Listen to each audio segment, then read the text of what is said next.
나사렛 예수 그리스도의 이름으로 라는 제목으로 사도행전 4장 1절에서 12절 말씀 함께 교독을 하겠습니다. 사도행전 4장 1절부터 제가 먼저 읽겠습니다.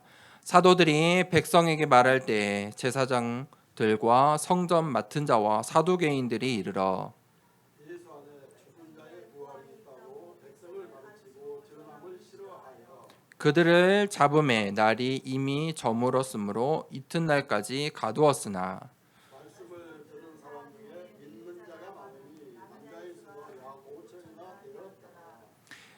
이튿날 관리들과 장로들과 서기관들이 예루살렘에 모였는데 대제사장 안나스와 가야바와 요한과 알렉산더와 및 대제사장의 문지 다 참여하여 사도들을 가운데 세우고 묻되 너희가 무슨 권세와 누구의 이름으로 이 일을 행하였느냐. 이에 베드로가 성령이 충만하여 이르되 백성의 관리들과 장로들아 만일 병자에게 행한 착한 일에 대하여 이 사람이 어떻게 구원을 받았느냐고 오늘 우리에게 질문한다면 너희와 모든 이스라엘 백성들은 알라. 너희가 십자가에 못 박고 하나님이 죽은 자 가운데서 살리신 나사렛 예수 그리스도의 이름으로 이 사람이 건강하게 되어 너희 앞에 선거니라. 이 예수는 너희 건축자들의 버린 돌로서 집 모퉁이의 머릿돌이 되었느니라. 다른 이로서는 구원을 받을 수 없나니 천하 사람 중에 구원을 받을 만한 다른 이름을 우리에게 주신 일이 없음이라 하였더라. 아멘. 우리가 무엇으로 각인되어 있느냐 굉장히 중요합니다. 한국 옛날 이 속담에 3살 버른이 80까지 간다라는 말이 있습니다. 3살 아가 굉장히 작은 아기들이죠. 이 3살의 버릇이 80이면 이제 곧 이 세상을 마무리하고 죽음 앞에 있는 사람이 아닙니까? 80까지 그 3살 때 버릇을 가지고 간다. 그게 바로 각인이라는 것입니다. 우리의 뇌에 각인된 것이 쉽게 바뀌지 않습니다. 그 작은 버릇도 그러합니다. 한 가지 행동이 계속 우리에게 각인되어 있으면 그것이 반복됩니다. 또 우리의 행동뿐만 아니라 한 가지의 작은 생각이 나에게 심어지면 그것이 각인이 되면 우리가 평생 그 생각 속에서 벗어나지 못합니다. 그 잘못된 질문, 굉장히 논리적이고 맞는 것 같은데 그 잘못된 질문 하나가 나한테 각인이 되면 이제 그것이 사상이 됩니다. 그 사상이 한번 각인이 되면 이 사람이 바뀌어요. 자, 그뿐만이 아닙니다. 이 세상의 경제를 주도하는 사람들이 계속 사람들을 중독을 시킵니다. 약물뿐만 아니라요. 심각하죠. 약물도 심각합니다. 실제 우리 청소년들이 벌써부터 청소년들이 학교 현장에서 마약을 접하고 있습니다. 접할 수 있습니다. 이제 한국도 이 마약의 청정지대가 아닙니다.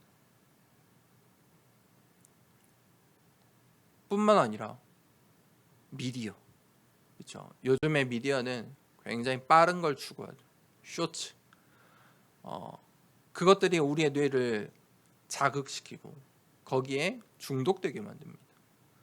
그러니까 느린 것, 가만히 있는 것 참지를 못해요. 예배 시간 참 느리죠. 사회생활하고 현장으로 가고 가정으로 가면 뭐 할 것 굉장히 많죠. 바쁘죠. 근데 예배 시간은 느려요. 우리 아이들은 더 빠른 것으로 계속 각인되고 있어요. 그래서 세상 사람들이 이거를 치유하려고 이 뇌에 각인된 것이 중요하다. 이것을 이제 알아가고 있어요. 우리의 뇌를 각인시키는 그 뇌에 물질이 있는데 그게 도파민이다. 그러면서 연구를 막 하고 있어요. 동물을 통해서 연구를 해요.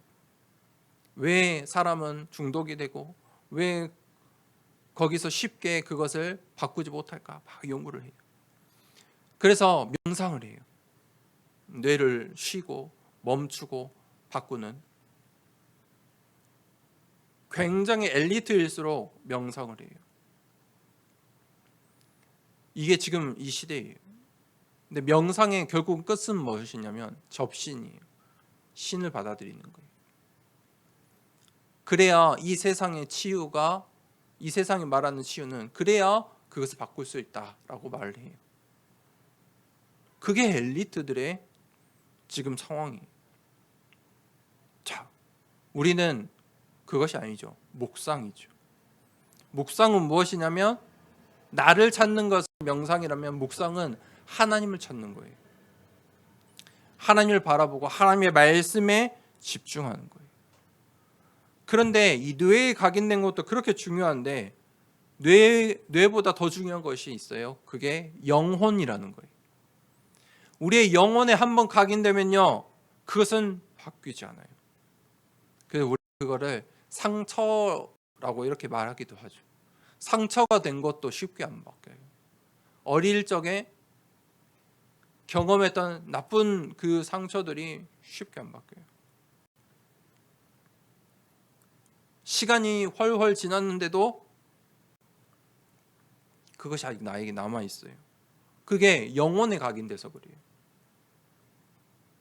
그 나쁜 것들이 영혼에 각인돼 버렸어요. 그게 영혼이라는 결과를 가지고 와요. 우리는 우리 뇌와 영혼에 하나님의 것으로 각인시켜야 돼요. 그래야만 치유될 수 있어요. 하나님이 하나님의 형상으로 나를 창조하셨어요. 그 속에 모든 근원이 있고 축복이 담겨져 있어요. 그것을 회복해야 돼요. 그 묵상의 시간이 반드시 있으셔야 돼요. 그런데 그것을 방해하는 게 있어요. 흑암의 망대. 이 세상에는 흑암의 망대가 있어요. 성경은 그것을 창세기 3장부터 말해요. 나라는 것을 가지고, 키워드가 나예요. 너가 중요해. 너가 잘 되면 돼. 너가 하고 싶은 것 해. 그게 창세기 3장, 성경이 처음부터 흑암의 망대, 사단의 망대라고 설명을 하고 있어요. 나의 것, 나의 성공. 6장, 11장에 계속 성경은 설명해요. 사단이 왜 그런 방법을 썼을까요? 성경은 그것을 견고한 진이다. 나 중심, 나의 것, 나의 성공, 그것을 쫓아 살면 절대 복음을 받아들일 수가 없어요. 절대 교회는 다녀도 평생 나는 하나님 믿어라고 말을 해도 그 속에 있으면 복음이 나의 것, 복음화가 되지 않아요. 그래서 기도하시라는 거예요. 기도. 그 각인을 바꾸는 비밀, 흑암의 망대를 무너뜨리는 비밀이 기도라는 거예요. 7가지 망대의 기도. 그거를 가지고 7가지의 여정의 눈으로 보는 거예요. 확인하시는 거예요. 3가지 이정표 따라가는 거예요. 우리는 보이지 않는 것을 믿어요. 보이는 것은, 세상 사람들은 보이는 것을 믿잖아요. 그런데 그것이 진짜 같고 사실 같은데 그게 허상이에요. 사단의 망대예요. 보이지 않는 실상이 있어요. 영혼이 있잖아요. 자, 그 진짜의 힘을 얻는 시간을 반드시 가지셔야 돼요. 그게 성령의 충만이에요. 자, 오늘 본문 말씀 사도행전 4장 말씀을 봅시다. 첫 번째 대지가 가르치고 전함을 싫어하였다. 무슨 말이냐? 우리의 현장에는 영적인 전쟁이 있어요. 오늘 4장 1절에 사도들이 백성들에게 말할 때 이제 사도들이 백성들에게 이제 말씀 운동이 시작되었잖아요. 솔로몬 행각에서 이 나음을 입은 이 제자가 이제 이 제자를 중심으로 나를 봐라, 내가 예수 그리스도 이름으로 치유받았어, 완전히 나았어. 사람들이 몰려들고 그곳에서 말씀 운동을 시작하는데 누가 나타납니까? 제사장들과 성전 맡은 자와 이제 성전에서 자신의 이제 업을 유지하는, 생계를 유지하는 생전을 맡은 자와 사두개인들이 이르러 2절에 예수 안에 죽은 자의 부활이 있다고 백성을 가르치고 전함을 싫어하여 그들을 잡음에 날이 이미 저물었으므로 이튿날까지 가두었다. 복음을 전하니까 그것을 싫어하는 사람이 나와요. 우리가 캠프를 하잖아요. 싫어하는 사람들이 나와요. 근데 이게 지금 잘못된 일입니까? 아니죠. 우리가 진짜 복음을 전했기 때문에 영적인 반응이 나는 거예요. 내가 진짜 영적인 결단을 하고 복음을 붙잡으면 그런 영적인 일들이 일어나요. 그게 사실이라 그래요. 내가 예배 드리잖아요. 영적인 일들이 일어난다니까요. 그런데 거기에 속음을 쉬면 안 돼요. 내가 드린 이 예배가 진짜이기 때문이에요. 실상이기 때문이에요. 베드로가 전한 예수 그리스도의 복음이 진짜이기 때문이에요. 사단은 싫어해요. 이 세상에 세 가지 전쟁이 있어요. 종교의 전쟁, 교회 안에서의 교권의 전쟁, 그리고 사단의 전쟁. 그래서 기독교의 수많은 교회들이, 목사님들이, 신학자들이 이 시대에 뭐라고 말하냐? 우리는 1등 종교야. 그냥 잘 믿으면 돼. 너가 잘 믿고 너가 잘 살면 돼. 그런데 기독교는 1등 종교야. 다른 종교는 2등, 3등. 복음 없는 교회들이 그래서 WCC 같은 운동을 해요. 종교다원주의. 뭘 믿든 잘 믿으면 되는 거지. 천주교, 유대교, 복음 없는 교회들, 그들의 공통점이 뭔지 아십니까? 예수가 그리스도라고 말하는 걸 싫어해요. 유대인들과 천주교와 복음 없는 교회들은 오직 예수 그리스도를 말하는 걸 싫어한다니까요. 왜 오직이냐? 다른 곳에도, 다른 사람들도, 다른 종교도 이해해야지. 거기에도 길이 있어. 심지어 교회들도 그렇게 이야기해요. 그게 종교다원주의, WCC. 다른 곳에도 구원이 있을 수 있어. 교회 밖에도 구원이 있어. 그런데 베드로는 뭐라고 했습니까? 오직 예수 그리스도의 이름으로만 너의 그 문제를 해결받을 수 있어. 은과 금으로 되는 것이 아니야. 너희가 십자가에 못 박혀 죽게 한 그 예수 그리스도님이, 예수 그리스도가 저 미문에, 성전 미문에 앉아있던 안전뱅이를 낫게 하셨어. 그런데 4장 1절 2절에는 그 복음을 말하니까 이 종교가 이제 베드로를 공격하기 시작해요. 종교인들이 일어나요. 교회 안에 심각해요. 천주교 신학과 유대교의 신학들이 들어와 있어요. 여러분들이 들어도 요즘은 이제 온라인 시대이기 때문에 막 메시지가 막 올라오잖아요. 잘 구분하셔야 돼요. 교회 안에서 유대교 신학을 하고 교회 안에서 천주교 신학을 한다니까요. 그것들의 특징이 뭐라고요? 오직 예수 그리스도가 아니에요. 오직 그리스도를 못하게 해요. 방해해요. 뭘로요? 생각으로, 사상으로, 다른 것들로 설명을 하면서 오직만 못하게 해요. 우리 성도들을 지금 속이고 있고 후대들을 속이고 있어요. 심지어 수많은 목사님들도 구별을 못해요. 복음은 무엇입니까? 오직이에요. 오직 운동이에요. 그런데 사단은 이걸 가장 싫어해요. 교회가 교회를 공격하고 교회 안에서 성도가, 중직자가, 목회자가 싸워요. 왜요?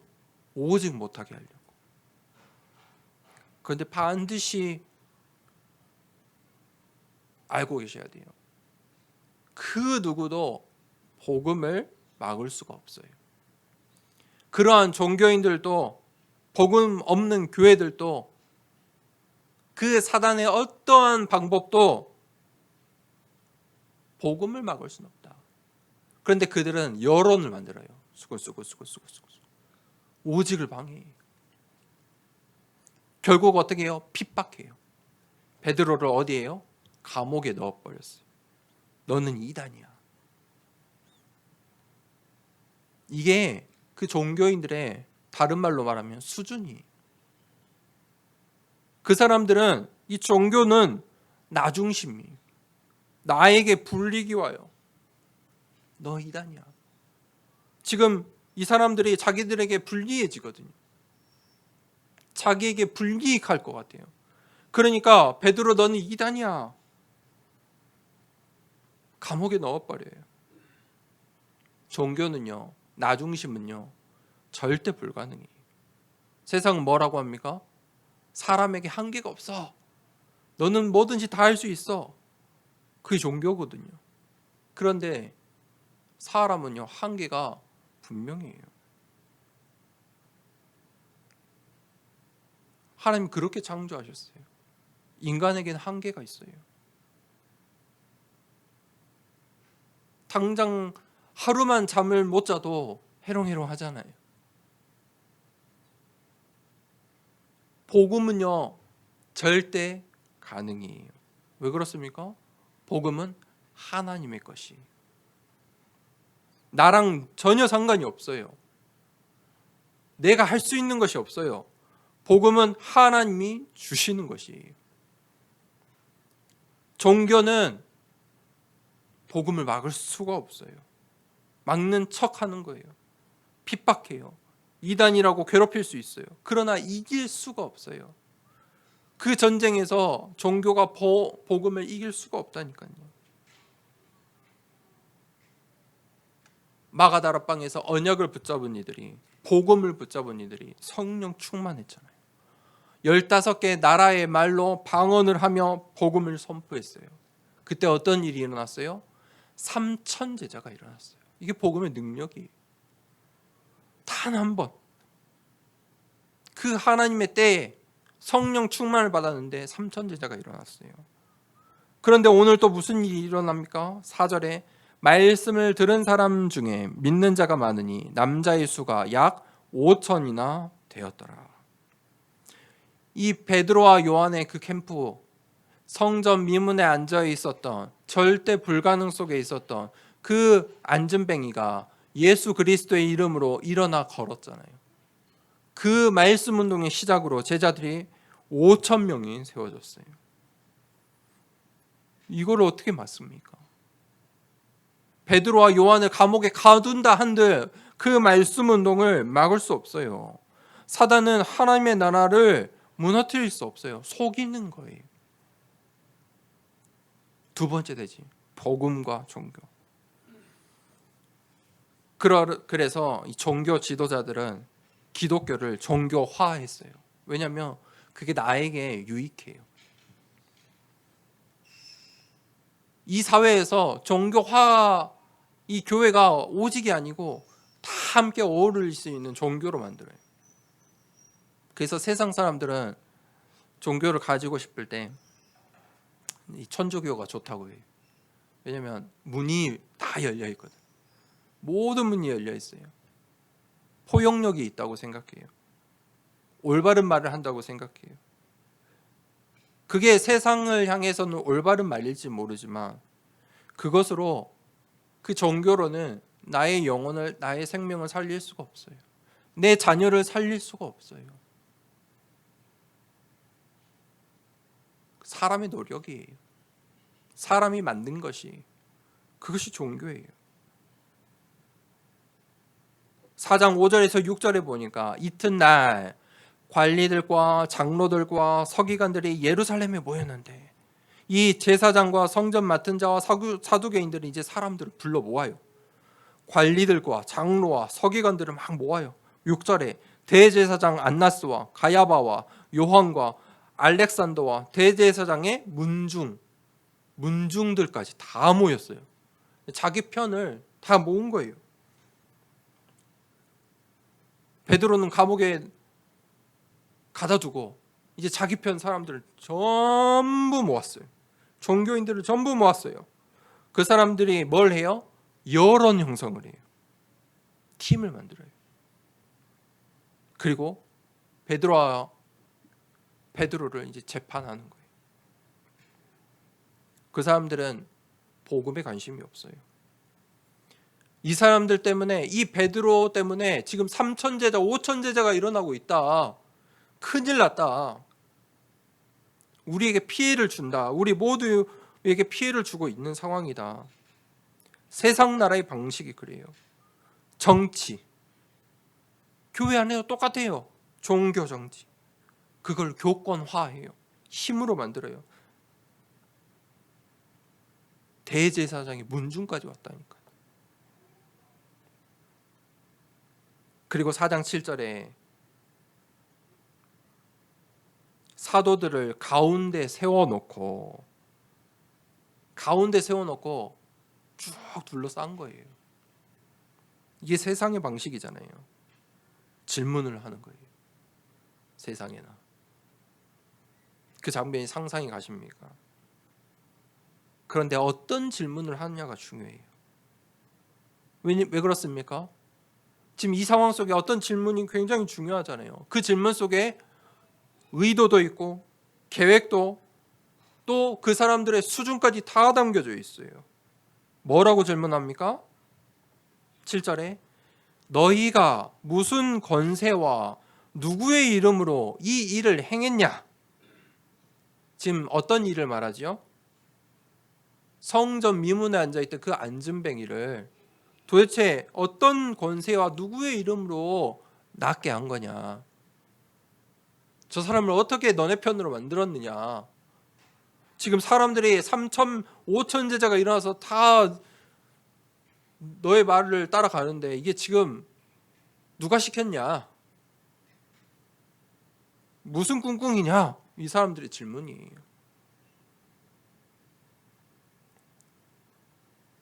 복음을 모르는 종교인들의 질문이고 그들의 관심이에요. 제가 고신대학교에서 이 신학을 4년 동안 공부하는데 한 해는 이제 갑자기 다락방 전도 운동을 한다고 이제 교수님들이 불렀어요. 갔는데 이게 지금 무슨 재판의 자리, 교수님들이 쭉 앉아 있고 거의 종교 재판이, 신앙을 점검하고 왜 너의 신앙은 무엇이냐? 왜 다락방을 하느냐? 일반 교회를 다녀라. 그 나중에 그 힘든 시간 속에 그래도 복음을 사랑하는 교수님이 몰래 불렀어요. 다른 교수님들 몰래 밥을 딱 사주시면서 그게 다 사연이 있다. 지금 학교가 총장 선거를 하는데 저 성교학과 교수님들이 총장 하려고 지금 너희들을 공격하는 거다. 신학과를 공격하는 거다. 그러니까 그냥 조용히 그냥 가만히 예의하고 있어라. 너네들 문제 없다. 그게 이 세상의 수준이에요. 종교인들의 수준이. 그게 사단의 견고한 진이. 그게 수준이라니까요. 총장 자리 때문에.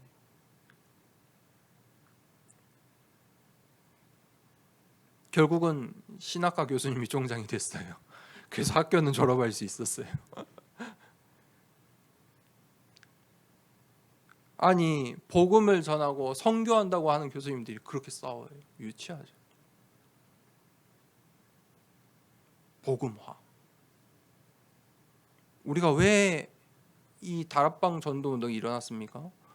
93년도, 94년도에부터 이제 이 광주에 다락방 전도 운동이 이제 본격적으로 시작됐는데, 오직 복음 운동 하려고, 그거 안 하려고, 종교인들이 하는 그거 안 하려고, 복음 운동 하려고, 우리의 후대 살리는 랩넌트 운동 하려고 우리가 다락방 전도 운동을 하는 거예요. 그 사람들의 수준은 그냥 너네 이단이야 이렇게 말하면 되는 거예요. 아주 쉽죠. 왜 그러면 우리가 꼭 이 다락방 운동을 해야 합니까? 왜 꼭 굳이 다락방 운동을 하느냐? 오직 때문에 그래요. 다른 교단을 가면 오직 절대 못해요. 엄청 방해하는 것들이 많아요. 우리가 지금 이 안에서 복음 운동하고 있다는 것이 굉장히 큰 축복이에요. 여러분들을, 우리 성도님들을, 우리 후대들을, 우리 렘넌트를 속이는 것들이 많다니까요. 예수가 그리스도다. 이 말 한마디 하는 게 힘이 들어요. 그게 현실이에요. 그게 사단의 망대예요. 거기에 관심이 없어요. 우리는 그런데 거기만 관심 갖자 이거예요. 전도에 집중해 보자는 거예요. 선교에 관심을 가져보자는 거예요. 저 237 나라를 품어보자는 거예요. 우리의 천명, 소명, 사명을 바꾸자는 거예요. 4장 8절에 그 상황에서 지금 어떤 일이 일어납니까? 4장 8절에 이에 베드로가 성령이 충만하여 이르되, 베드로가 그 상황 속에서 성령이 충만했어요. 생각해 보세요. 내가 딱 서 있는데 내 회사 사람들이, 사장님부터 막 이사님들, 내 윗사람들이, 모든 직원들이 갑자기 나를 둘러쌌어요. 무슨 일이지? 싶죠. 그런데 질문을 하기 시작해요. 그런데 너무 나를 죄인으로 몰아가. 내가 큰 죄를 지은 것처럼 막 말을 해. 상황이 어떻겠어요? 식은땀 뻘뻘 나고, 그렇죠? 그때 뭐 생각하겠죠? 어떻게 하면 이 상황을 벗어날 수 있을까? 어떻게 나에게 불이익이 안 찾아오게 말을 해야 될까? 그렇죠? 사람들이 다 쳐다보고 있어요. 그런데 베드로는 뭘 찾았다고요? 나를 생각한 게 아니고 하나님 나에게 성령의 충만함을 주세요. 베드로가 성령으로 충만하여 9절에서 10절 어떤 말을 했는지 봅시다. 만일 병자에게 행한 착한 일에 대하여 이 사람이 어떻게 구원을 받았느냐고 오늘 우리에게 질문한다면 10절에 너희와 모든 이스라엘 백성들은 알라. 아주 분명하죠. 너희가 십자가에 못 박고 하나님이 죽으신 자 가운데서 살리신 나사렛 예수 그리스도의 이름으로 이 사람이 건강하게 되어 너희 앞에 섰느니라. 아주 분명한 원색의 복음을 전했어요. 예수 그리스도를 조금 더 설명하려고 그 출신까지 이야기했어요. 나사렛에서 태어난 그 예수 그리스도의 이름으로 이 병든 자가 치유함을 얻고 건강해져서 너희 앞에 있는 것이다. 무슨 말입니까? 복음으로 평생의 불치병이 치유받은 거예요. 이 복음만이 우리의 근본을 치유하는 거예요. 또 상황을 보세요. 무슨 말이죠? 어떤 상황이죠? 그 치유함 받은 이 나음 입은 자가 완전한 제자로 섰다는 거예요. 절대 제자가 있어요. 이 5천 제자 운동의 주역으로 서 있어요. 증인인 거예요. 베드로가 만약에 이 증인이 없었다면 이 종교 지도자들에게 복음을 이야기할 수 없었겠죠.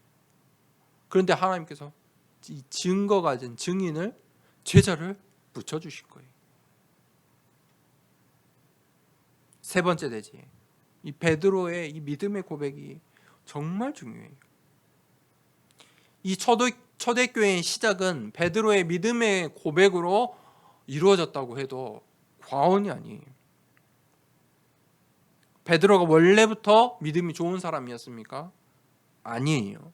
베드로가 예수님을 따라다녔을 때 처음에는 예수님이 훌륭한 사람이라서, 훌륭한 지도자라서 오른팔을 들려고 열심히 따라다녔던 사람이에요.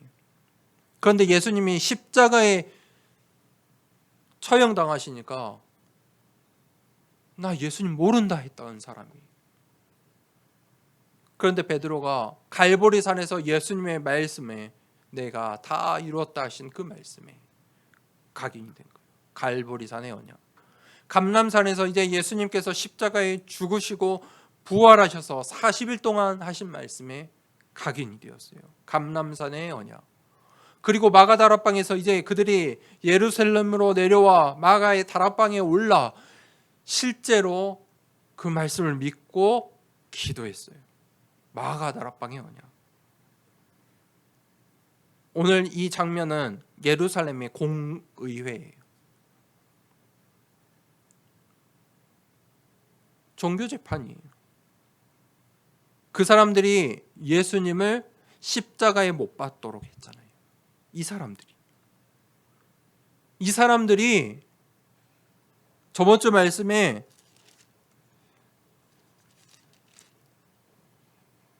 이 빌라도 총독이 한 명을 놓아주자 하는데 이 종교인들이 누굴 놓아줬어요? 진짜 살인을 저질렀던 살인자를 놓아줬어요. 그리고 예수님을 십자가에 못 박도록 결정한 사람들이 오늘 이 4장에 나오는 이 사람들이에요.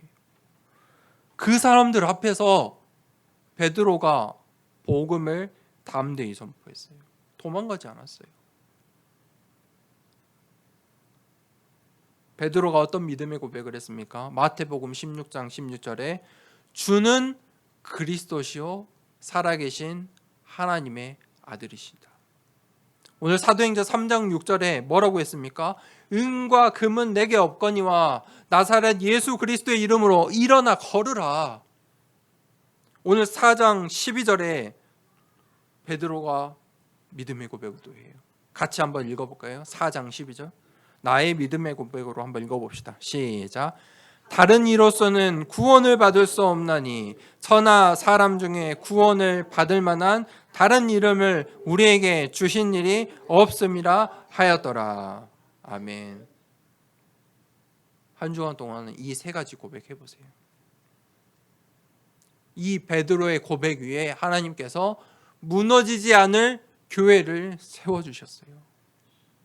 그 전까지 세 차례 성전이 있었잖아요. 다 무너졌어요.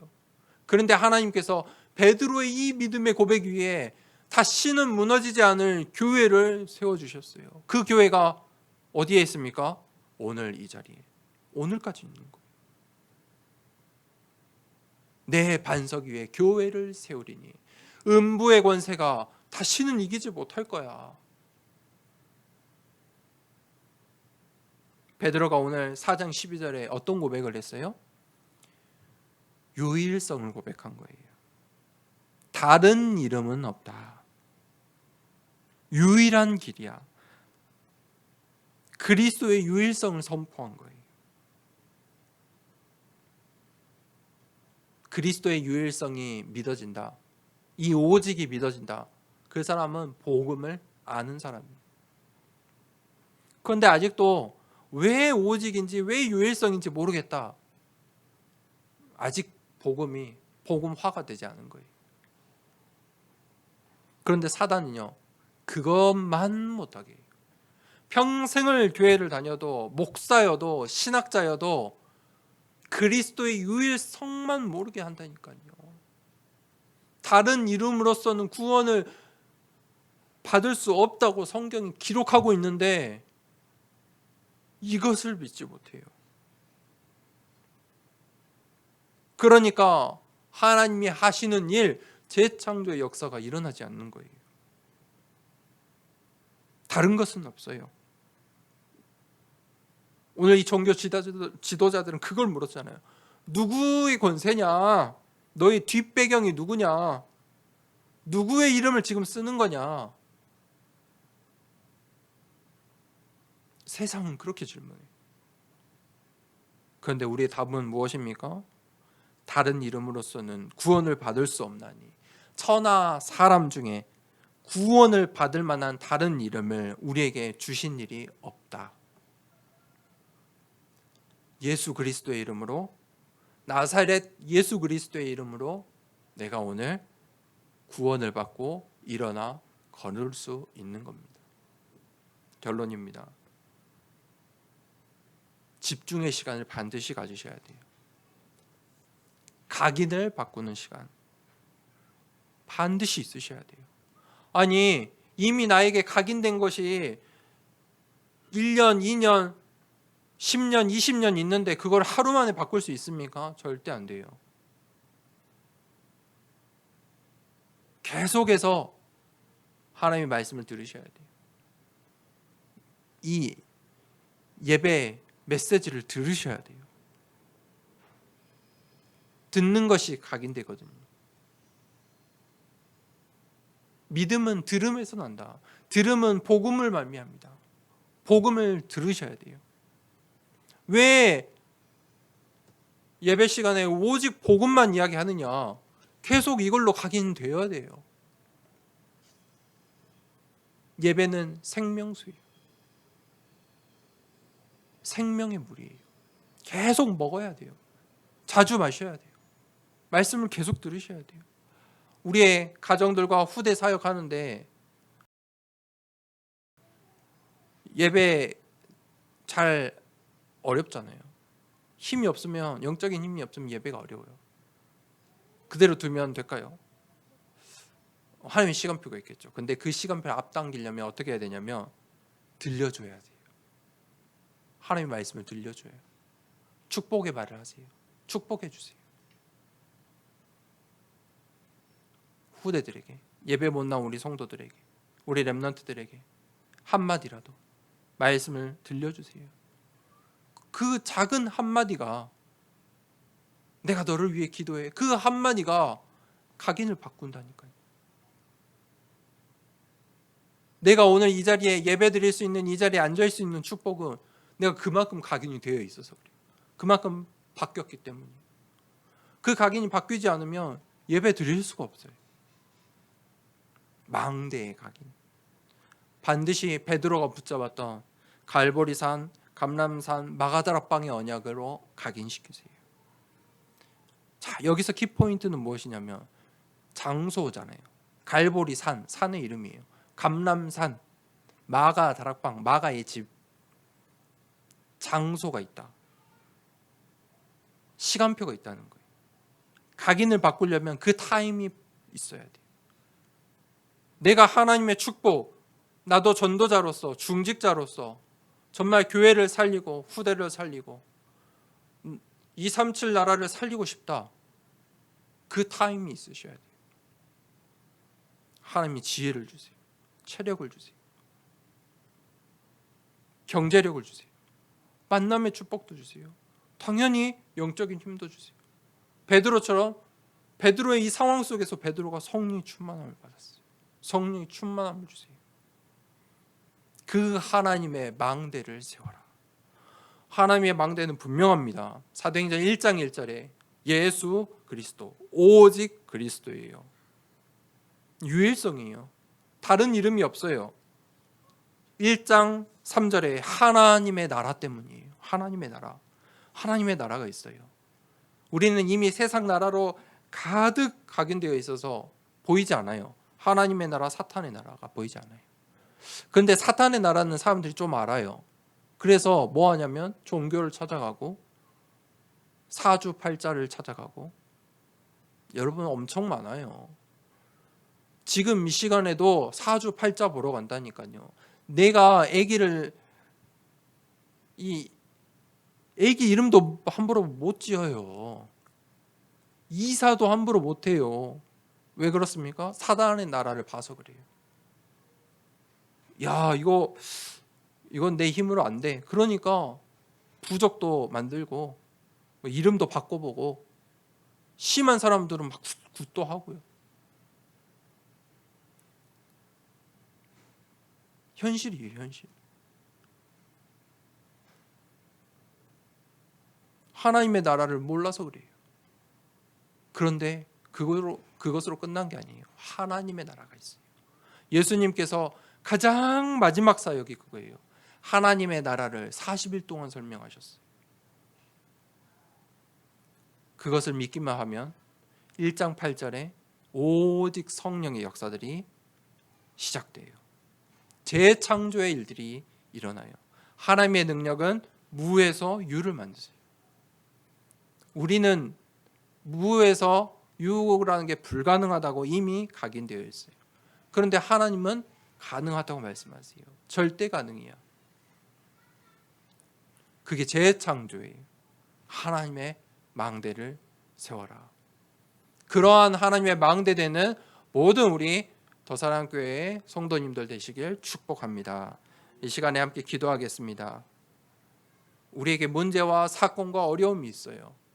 그런데 이미 나에게 각인된 것을 바꾸지 않으면 하나님의 것을 찾을 수가 없어요. 오늘 베드로의 고백을 한 주간 동안에 나의 고백으로 만들어 보세요. 나사렛 예수 그리스도의 이름으로, 다른 이름은 없다. 천하 사람 중에 구원을 받은 다른 이름을 우리에게 주신 일이 없다.